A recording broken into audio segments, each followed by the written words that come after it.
நீங்க? நாங்க தமிழ்ச்செல்வி தாமா பார்க்க வந்திருக்கோம். அப்படியா? சரி, உள்ள வாங்க. சரிங்க. வாங்க வாங்க. தமிழே, தமிழே, மா, தமிழே, என்னம்மா? உன்னை தேடி யாரா வந்திருக்காங்க பாரு.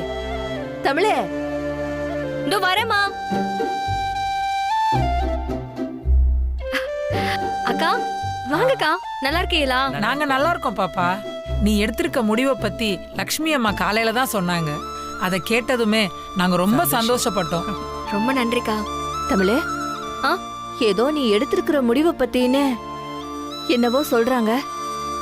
எதை பத்தி பேசுறாங்க இவங்க? அக்கா, யாருக்கா இவங்க?